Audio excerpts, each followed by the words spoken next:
For the ones who know safety isn't a catchphrase, it's a culture. And the ones who help make sure everyone makes it home safe. For the safety-minded who watch everyone's backs, Grainger offers supplies and solutions for every industry, as well as safety assessments and training to keep your facilities safe and your people safer. Call, click Grainger.com, or just stop by. Grainger, for the ones who get it done. Create the deck of your dreams now at Menards. Spend less time maintaining your deck and more time enjoying it with Ultra Deck low-maintenance composite decking from Menards. It's easy to install and built to last. Plus, get free estimates fast with our deck design program in-store and on Menards.com. Save big on Ultra Deck and check out more great deals happening now at Menards. Save big money at Menards. With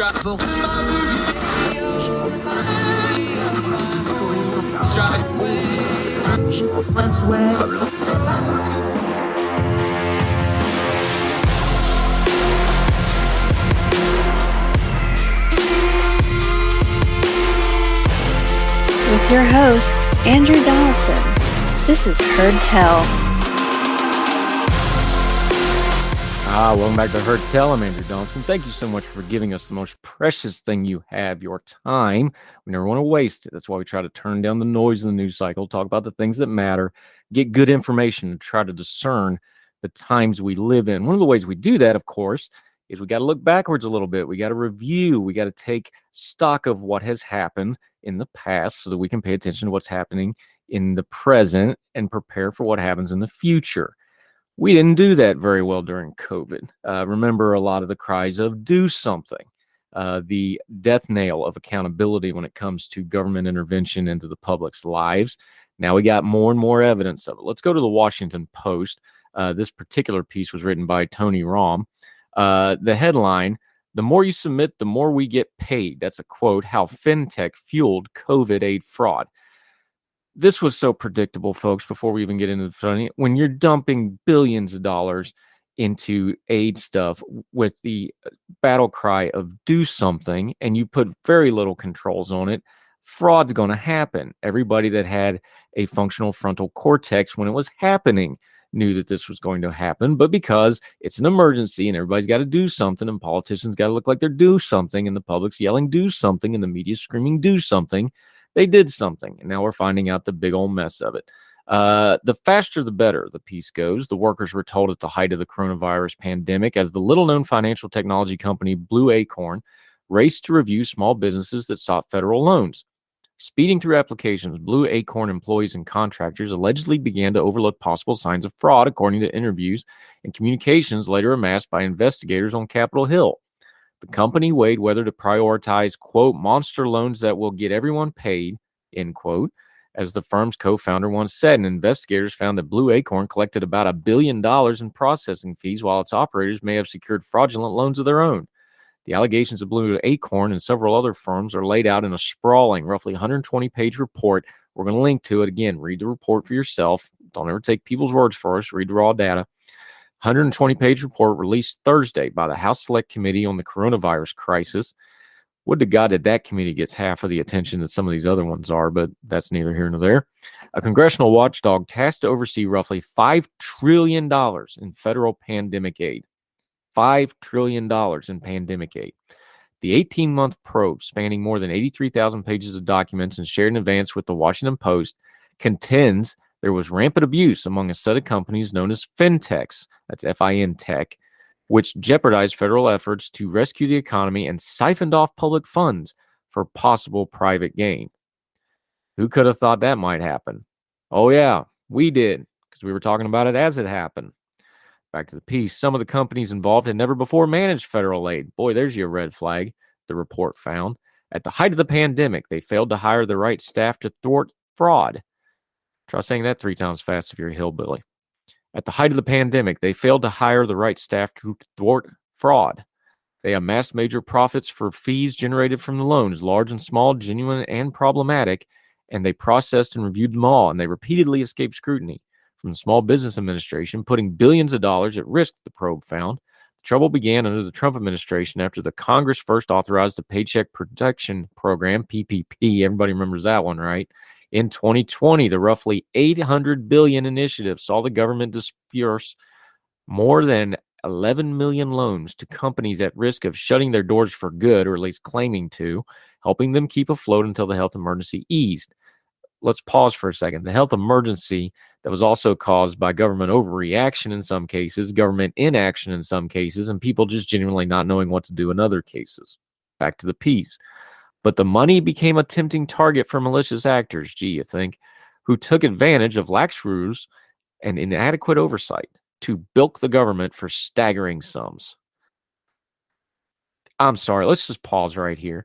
This was also predictable. You can't dump money without any controls on it all over the economy. And of course, people are going to be smarter, faster, and more lean to do fraud than the government is to hand it out and prevent it. This was so predictable, especially during a crisis that in some ways was perpetrated by a health crisis, in other ways perpetrated by a government who overreacted and did things it didn't need to do to try to answer it and look like it was doing something. My Lord. Back to the piece. Fintech companies, including Blue Acorn, Wombly, and Cabbage, that's Cabbage with a K, you may have heard them advertised, were supposed to serve as middlemen. Middlemen is usually where the fraud is, folks, for those of you from Logan. Helping applicants complete paperwork and processing their requests for aid on behalf of the banks and other large financial institutions. In some cases, though, the digital firms instead became vectors for the worst waste, fraud, and abuse, according to congressional investigators led by Representative James Clyburn, the panel's chair. At Blue Acorn, listen to this. For example, loan reviewers tied to the company told the select committee they were pressured to, and this is a quote, push through PPP applications even if they seem suspicious. You don't say. The company was especially interested in processing high-dollar applications, the report stated, evenly created, and its special internet VIPPP label to ensure the biggest borrowers, for which carried the promise of greater fees, could receive expedited treatment. The approach may have cost the government, through House investigators, could not compute a final sum.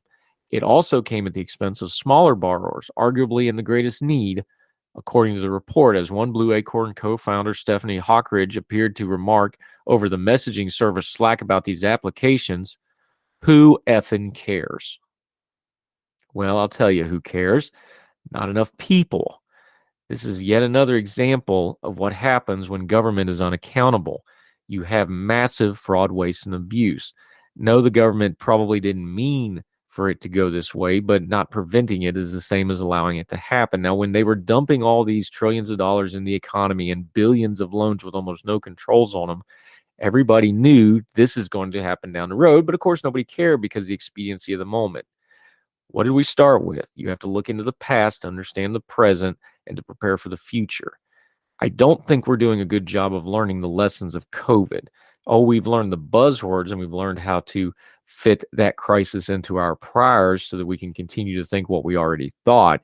But we're not learning the lessons of what unaccountable government that is not well managed and not well administered, and how it completely failed us in a crisis. And now we're finding out just how unaccountable it was. Maybe, just maybe, we should pay attention to what this committee is doing and not some of the other committees that are just making a whole lot of noise. Understand that we should be holding our government accountable now, that we should be putting people in office that actually know what they're doing, and that we should have competent government going forward, because there will be another crisis and there will be more cries of do something. And there will be more and more folks screaming for the money helicopters to come out of DC and save us all. And we'll know what will happen if we don't have good people in charge of that, and we don't have good accountability of where that money goes and what it is for. We're doomed to repeat this crisis and these problems again because we refuse to learn the lessons. We'll link to this piece, read it all, and then just understand that you're going to be in the minority of people who does, quote, effing care, because we're not learning this lesson. And our politicians are telling us so. Our media is telling us so in the lack of coverage. And the general population is telling us so because not enough of them are talking about it. We should do better. More Heard Tell right after this.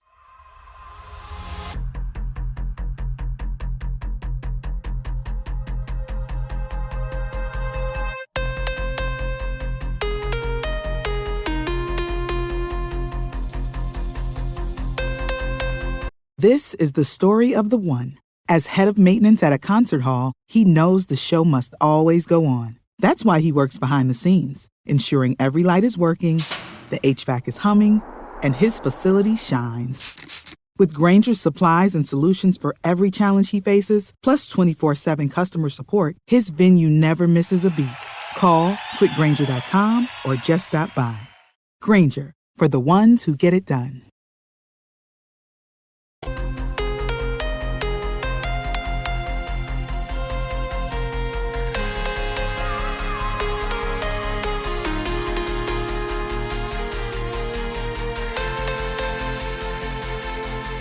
Welcome back to Heard Tell. I'm Andrew Donaldson. I don't want to spend a lot of time on this, but I think it's a instructive point to bring up and understand. You know, very obviously that I'm from West Virginia. I'm proud to be from West Virginia. I love the state of West Virginia, but my beloved home state has problems, both politically, economically, culturally, you name it. We got issues. Okay.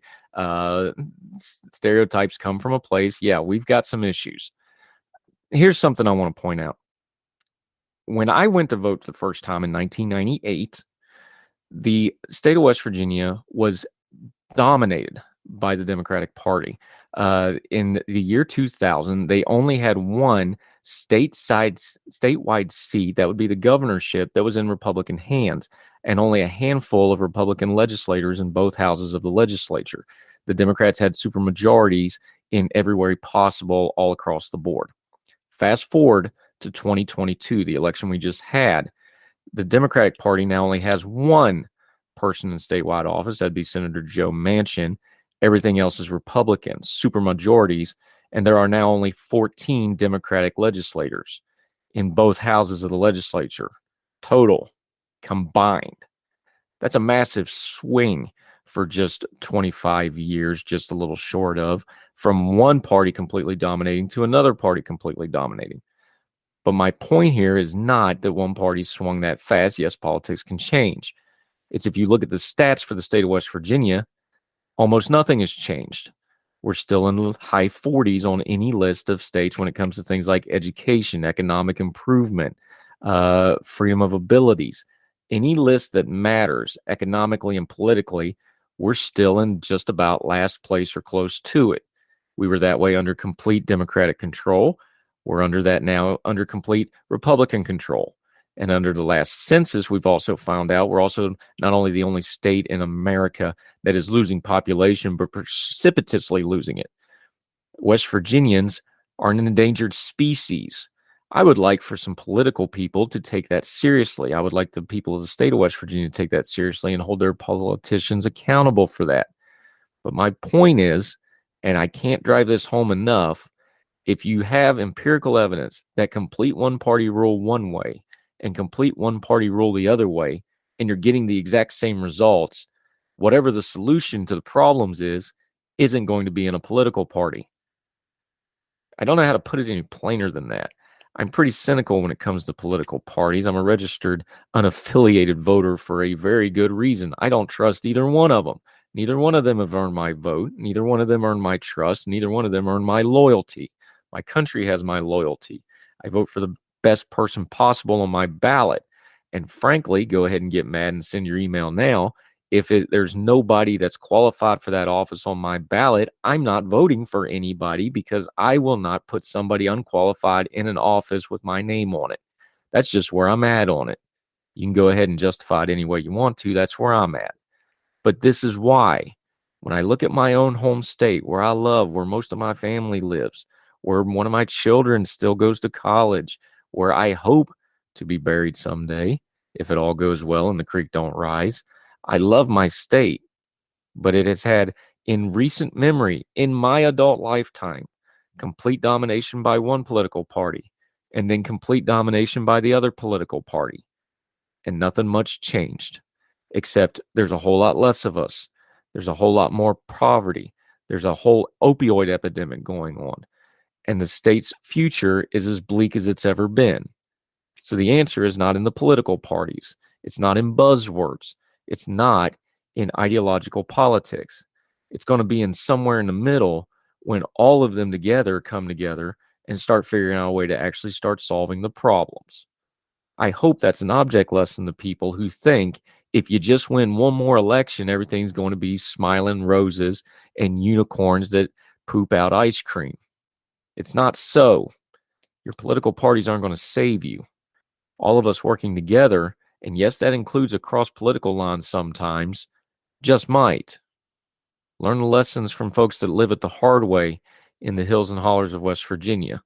Doesn't matter which political party's in charge. If they don't do the right things by the people, nothing changes except the titles and the collars and the political parties, and the people continue to suffer for it. More Hertel right after this.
Welcome back to Hertel. Been way too long. One of my favorite people. If you don't like the fact I have a podcast, here's one of those guys to blame for it because he's kind of responsible for some of this mess. Yael Ossowski, our good friend from the Consumer Choice Center. My friend, it's been too long. How are you doing?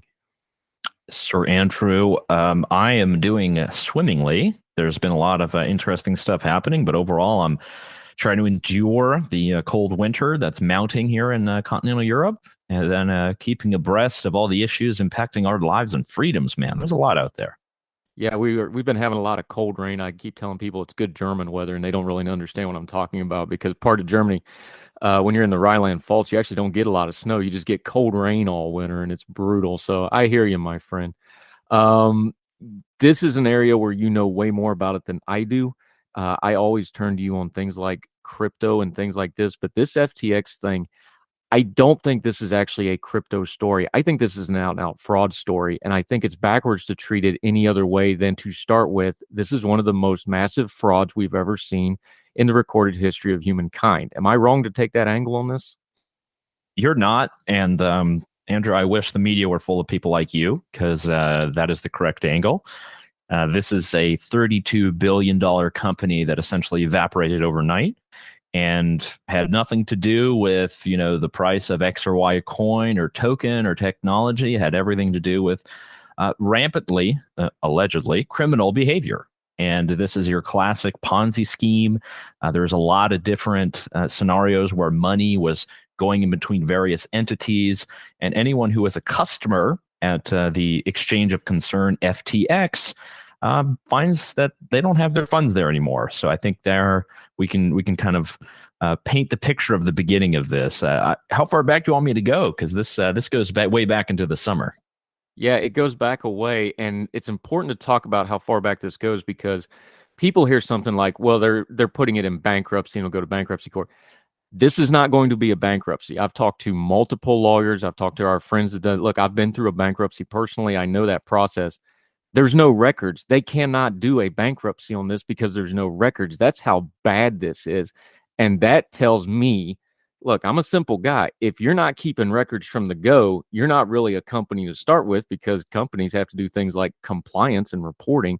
There's no records. So as you take us back beyond this summer, even if you want to go all the back to the Alameda research and all that stuff, when you take us back, walk us back to that point and understand that there's no records of any of that. That's what tells me what I need to know about this situation right there. Exactly. Yeah, there's To go back to the very beginning, you got this kind of Wunderkind is the term that was used a lot, this kind of bushy-haired fella, Sam Bankman-Fried. And he started this group, the Alameda Research. So it began as a company that operated, throughout Barbados and the Virgin Islands and the Bahamas. And this was set up as a trading firm. Your normal hedge fund, they would take risk, they'd take capital, make bets, do leverage. They would do all of that. And the founding myth is that they were able to find a discrepancy in the price of the Bitcoin token in various Asian markets, in South Korea specifically. And because of whatever arbitrage, they were able to build up significant capital. It was so much capital that they thought that they had the opportunity to create their own crypto exchange, which later became FTX. They set it up in the Bahamas. Sam Bankman-Fried is the CEO of FTX, moved there, continued with FTX, grew it into a crypto exchange, while at the same time Alameda Research, which was also the hedge fund that he was CEO of, was doing trades, and they were using various tokens. And essentially, the beginning of this really was very commingled. And from the very beginning, you had Alameda Research, which was sending money to FTX. FTX was sending money to Alameda. It was not very clear exactly which entity had which money. And these are all customer deposits. So you had various, individual consumers using this platform. You had entire other hedge funds. You had people like Kevin O'Leary from Shark Tank. And then you had a lot of the endorsement celebrities who later came on, who also were buying stock using this. And essentially what we had building up was this cryptocurrency exchange that existed around the world, but was only available to certain people because the US entity, that is FTX, really did not have that many customers.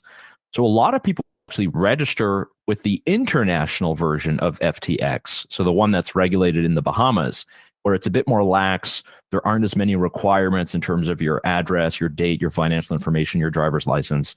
So a lot of people were using this in order to buy and trade cryptocurrencies. And going back to July was really when Sam Bankman-Fried came out in the fore. This is when we had a couple of Ponzi's that blew up in the summer. We had Terra Luna. Terra USD was this stable coin that was being used by certain areas, and once the Bitcoin price dipped, essentially this whole thing went bust. Big old Ponzi. We had 3AC, same thing. So you had a lot of bankruptcies and things that were forming in June, July of this year. And it was Alameda and FTX both that came together and started gobbling up some of these institutions. I'm thinking of BlockFi. I'm thinking of Voyager Digital.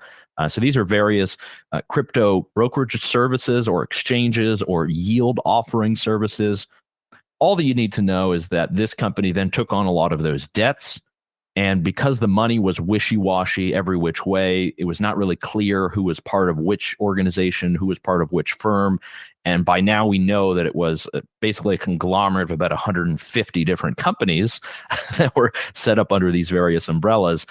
There was capital that was moving back and forth.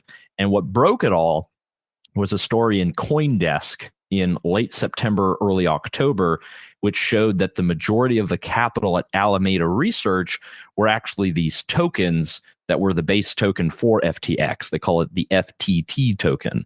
So once that set in, then came the FUD, fear, uncertainty, doubt.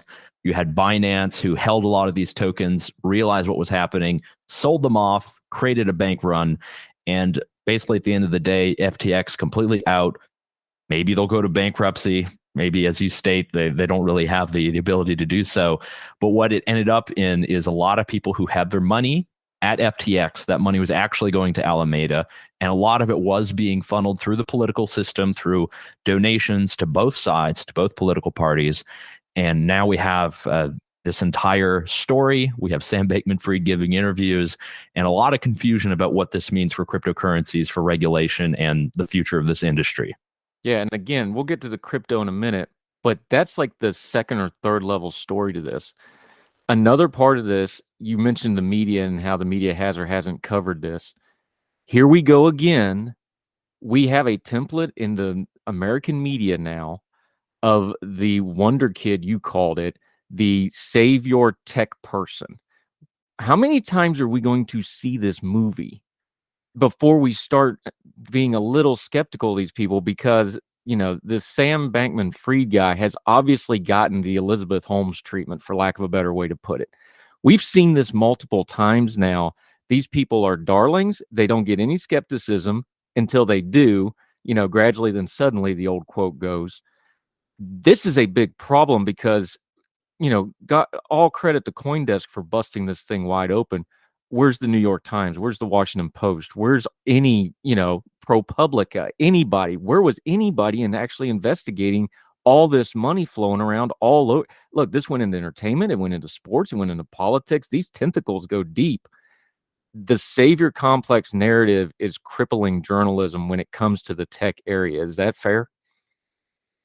I think it's probably correct. I mean, obviously, everyone wants to be on the side of tech innovation. But what we've seen in many of these cases, and I think a very good litmus test is anybody who shows up with Bill Clinton at an event and sits to his left is probably someone not to be trusted, because he is the same with Elizabeth Holmes, is the same with a lot of these tech guys. I mean, it was the same with Solyndra back in the day during the Obama administration.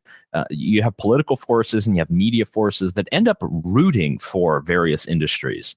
And I'm all for that. If it's a good industry, if they're treating their customers well, if they've got good business practices, they provide a great product. But there's always got to be skepticism the second that touches public policy and it touches the laws and regulations that really govern our lives. And I think what you saw with the Sam Bankman-Fried situation is that there was so much money that was being handed out at all levels. You mentioned entertainment. You have the Arena in Los Angeles. You have all the money that was being donated to various political action committees. We know now that there was a lot of money that was going to the Republican groups as well. We only have the public information on the Democratic giving in the very beginning of this, but we know that there was a lot of money that was being handed out to various committees who were dealing with different types of crypto regulation, and the hope was that FTX would be able to get a license better than any other company, and they were trying to set up the rules so that they would be advantaged. So, when it comes to the media, very much the same. There's this new outlet, Semaphore, that is out there that is staffed by many former New York Times journalists. They have to forever write in all of their articles that Sam Bankman-Fried is an investor, and he put a lot of money in that. I believe it's upwards of $100 million. And that is sort of the issue with this story, is that because he's given money in all these different places, because he's become such a huge figure in terms of not just political giving, but advertisements, celebrity endorsements, he became someone that was a bit untouchable, or just had the perfect story for journalists. He had the perfect, here's a vegan entrepreneur who doesn't care about making money, who just wants to make the planet better for everyone, while he's also taking those customer deposits and washing it through his own system. And who knows where all of that is ending up.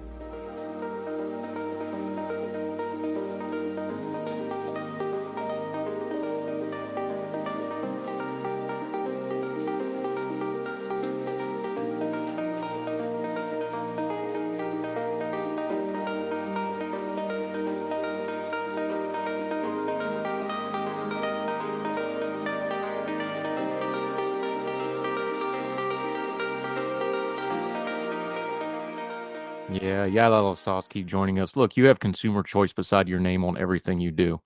As much as we rail against government and regulation, justifiably so most of the time, this kind of out and out fraud, this really kills consumers, especially when it's something like an emergent technology, which the whole idea that, and look, you've pitched this to me personally, like, look, this is the entry level thing. Everybody can get into it. This is going to be the next wave. We all understand crypto now isn't what crypto 10, 12, 15 years from now is going to be. But when you have out and out fraud like this, and when it's in a new market like crypto, and you have a very old story of a con man who fit perfectly into the media narrative and the public's perception. Look, you get conned because you want to be conned. That's the way it goes. And people wanted to be conned here. Take the consumer choice angle of this. This really hurts consumers and hurts consumers' confidence, especially on something that's an emerging market, right? Yeah, and I think as Consumer Choice Center, we were one of the first groups who actually put something out into the public and informed Congress of what was happening. So we started writing about it in late August, early September, and we sent letters to both the House Finance Committee and the Senate Agricultural Committee beginning in mid-October. By then, we had not yet seen the CoinDesk article. I believe it came out just after that.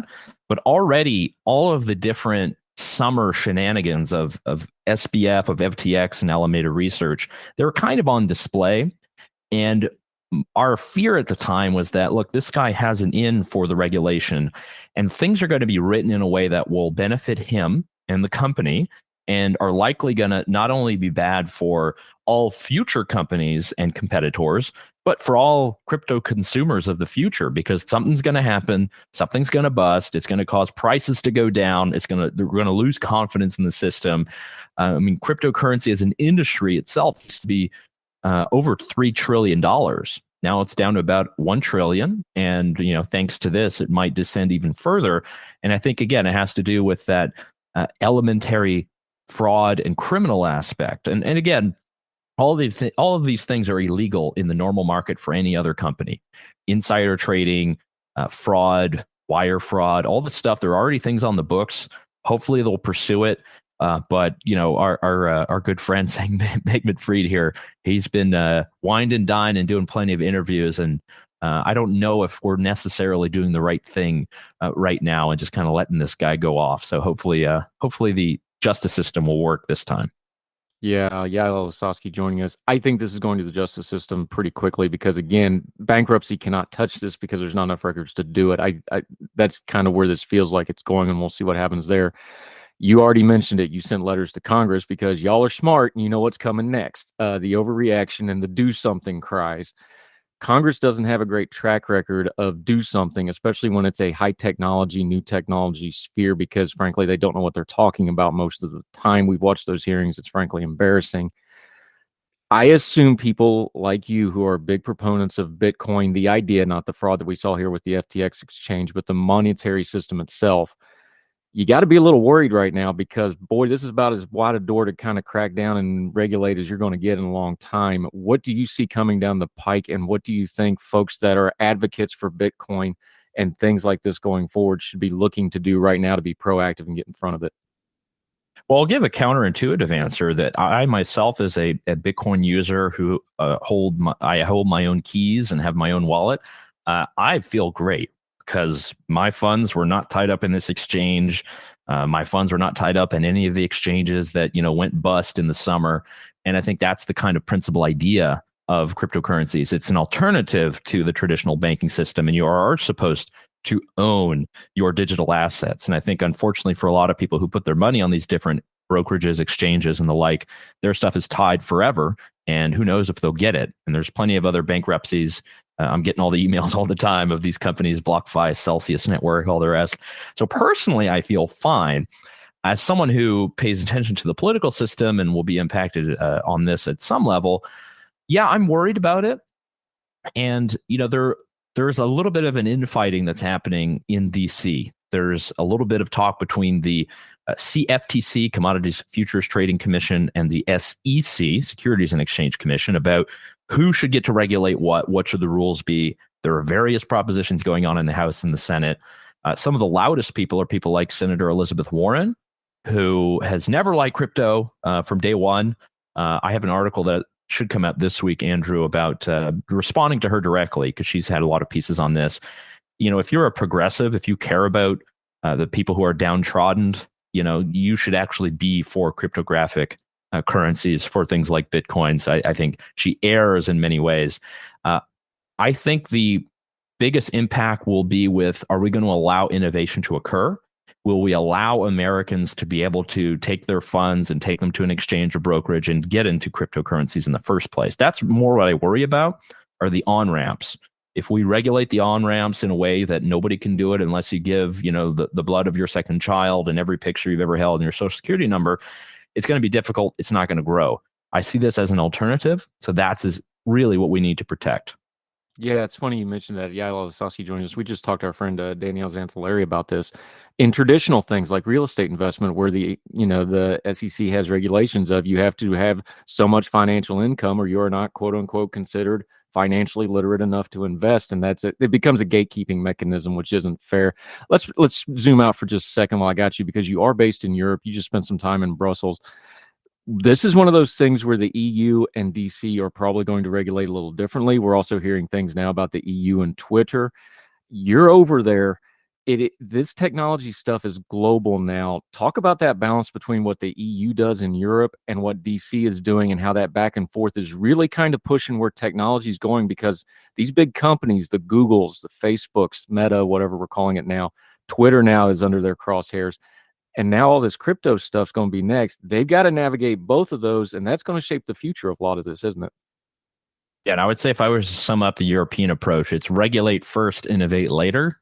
So this is not if you're trying to do anything innovative, the EU is hardly the first place you want to start. It's not your founding location. We'll just say that. But the different approaches you have, the European Union, both the Commission and the Parliament have put together like a markets and crypto assets piece of legislation. I've actually been trying to chase down the author of this. His name is Stefan Berger. He's a German fellow. He's a member of the European Parliament. So he's the architect of this. And he's made a lot of big claims that, the European legislation would not have allowed an FTX, which I find very laughable and bogus.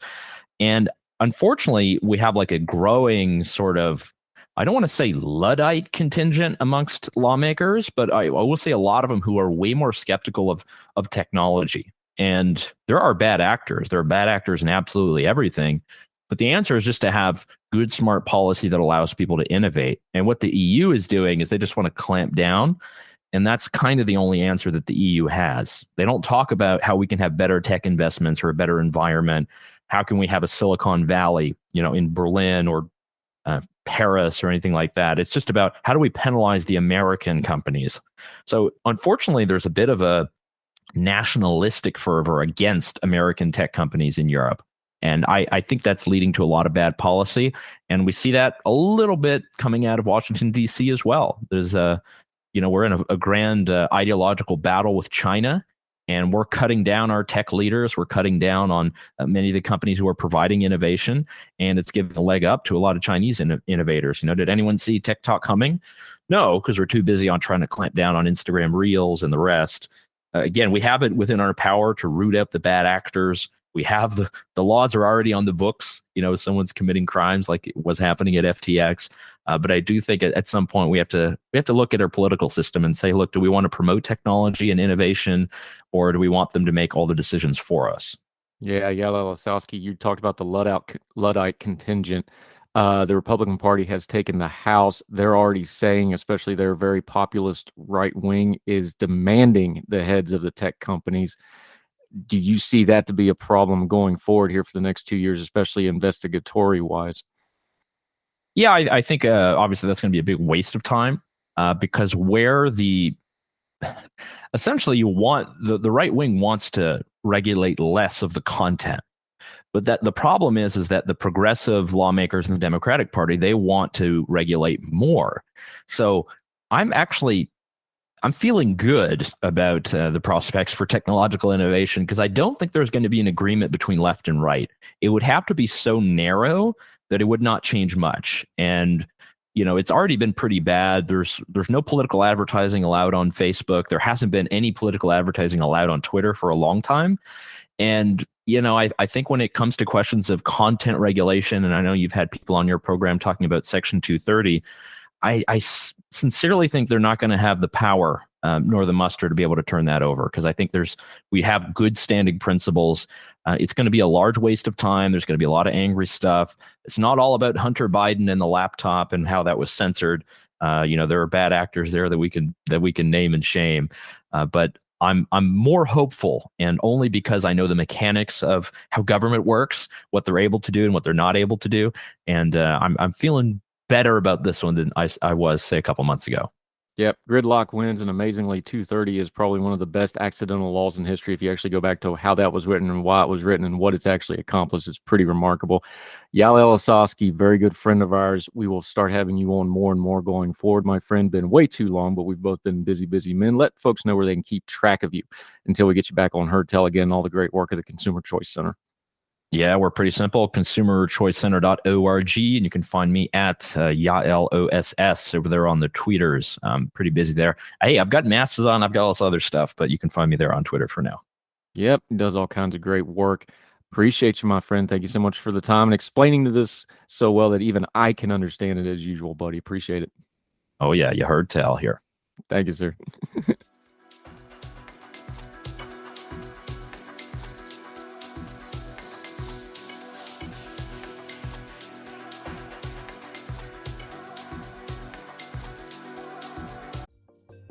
Folks, if you've listened to the Heard Tell program, you've heard our friend Gabriella Hoffman, but you need to make sure you're checking out her podcast, District of Conservation. It's a podcast exploring the nuances of true conservation efforts from DC and beyond. From topic discussions to exclusive interviews with conservation and energy newsmakers, Gabriella keeps listeners appraised of the latest news stories while elevating important voices. Listen to District of Conservation on Apple Podcasts or wherever podcasts are played.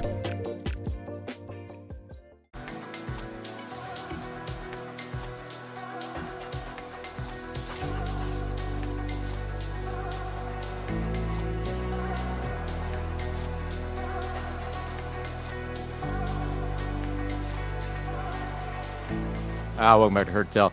You remember the Mar-a-Lago document story? Yeah, that kind of has fallen a little bit by the wayside. The documents that former President Trump was keeping, the DOJ instituted a search warrant. They went in and got it, and much caterwauling ensued, much of it politically driven, not legally driven. In the course of that, of course, President Trump went to court, got an injunction, and a district court it started interfering. They did things like the special master and a review process. Well, we got an update on that. The 11th Circuit has denied that ruling and vacated it. I'm reading from our friend Gabriel Maller here. The 11th Court holds that the district court had no jurisdiction to intervene in the DOJ's investigation into the documents at Mar-a-Lago. I'm going to read from that ruling. We'll link to the ruling. These rulings, man, read these things for yourself. They're pretty plain language, especially rulings like this. They're pretty short. From the ruling, the law is clear. We cannot write a rule that allows any subject of a search warrant to block government investigations after the execution of the warrant, nor can we write a rule that allows only former presidents to do so.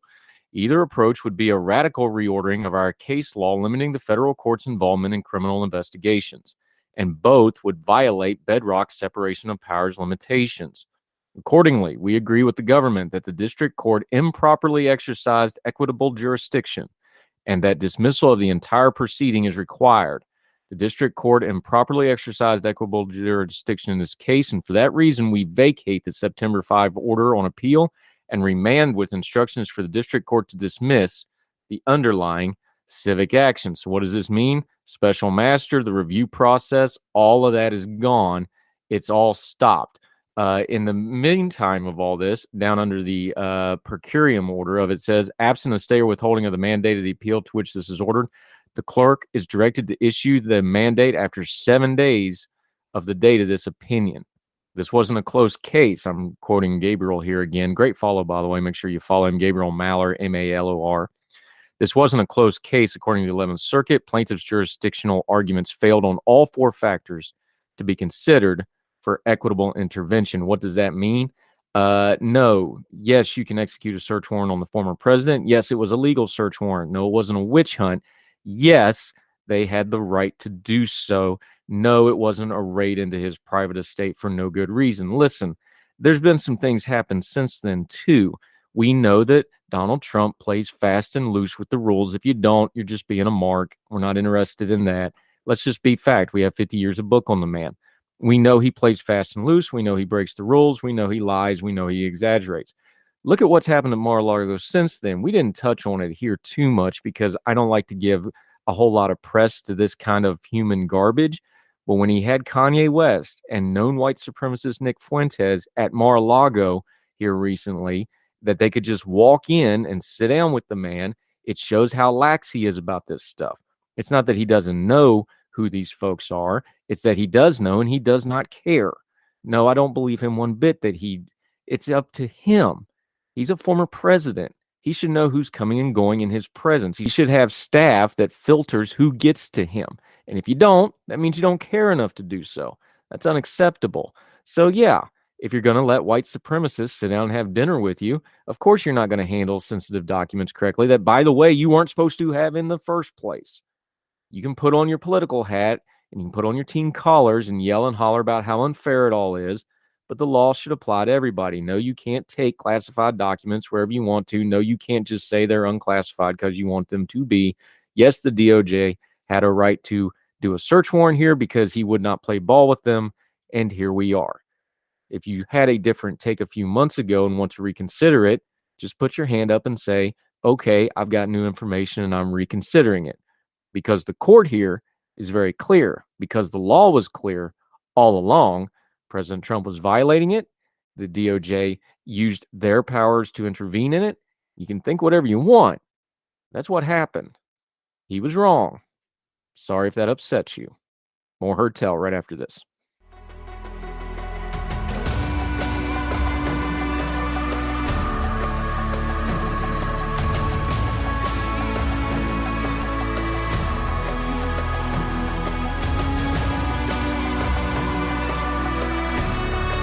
This is the story of the one. As head of maintenance at a concert hall, he knows the show must always go on. That's why he works behind the scenes, ensuring every light is working, the HVAC is humming, and his facility shines. With Grainger's supplies and solutions for every challenge he faces, plus 24/7 customer support, his venue never misses a beat.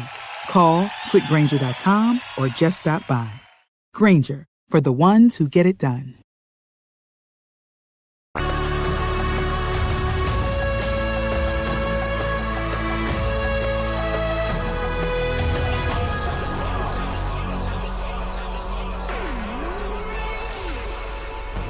Welcome back to Heard Tell. Let's finish on a good note.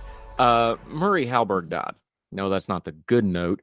The good note is the life he lived. He died at 89. Obviously, a well and truly long life full of many things. Among other things, he was a gold medal winner at the 1960 Rome Olympics in the 5,000 meters. That'd be worthy enough. But have you ever heard this man's full story? Let's go to the AP News. Wellington, New Zealand, Murray Halberg, who overcame serious injury to win the 5,000-meter gold medal at the 1960 Rome Olympics and later devoted his life to charity work, has died. He was 89. His death was confirmed by Athletics New Zealand, which did not specify a cause. Athletics New Zealand described Halberg as one of the most iconic names in New Zealand sports. Halberg also won gold medals in the 3-mile race at the 58 and 62 Commonwealth Games and was the first New Zealander to run a sub-4-minute mile. He achieved all these successes, though his left arm had been withered after an injury playing rugby as a teenager. He later became best known in New Zealand for his work with the Halberg Trust, which helped disabled children play sports. The organization is now known as the Halberg Disability Sports Foundation, and the Halberg Award is presented annually to New Zealand's Sports Person of the Year, and the Halberg Games are staged over 3 days each year for athletes aged 8 to 21 with physical or visual disabilities. He was truly a legend in New Zealand athletics, Sports Minister Grant Robertson said, but his contributions have been so much more than that. In 1963, he established the Halberg Trust to support children with disability in sport and recreation. Through the trust, Sir Murray has changed the lives of a generation of New Zealanders. The sheer joy that we witness each year at the Halberg Games is vindication of his vision. That's a life well lived, folks, overcoming himself and then helping others to do the same. Well done, sir. Enjoy your rest. It's well deserved. Remember this, man. Go look him up. There's also some YouTube stuff of some of his stuff you might want to check out. That'll do it for Heard Tell. However you're watching or listening, we sure appreciate it, whether it's on iTunes, Spotify, iHeartRadio, any of the podcasting platforms. We just had a meeting today where I was talking about I can't believe how many people actually check out our little program. Thank you so much for that. If you're watching on the YouTube channel, we have multiple things on there. All the Good Talk interview segments are broke out special. Of course, the full Heard Tell programs, also the long form podcasts that we do. We've got 45, 46 of those in there. It's topic specific, really deep diving into stuff that's important. We also got some short takes in there that you might enjoy. Make sure you share all that. We don't do any advertising outside of our own social media, so this is all word of mouth stuff. Please let folks know where they can check us out. So wherever you and yours are, we hope you're well. We hope you're well fed. We can't wait to talk to you again for more Heard Tell. All the music on Heard Tell is provided under a Creative Content license from monstercat.com.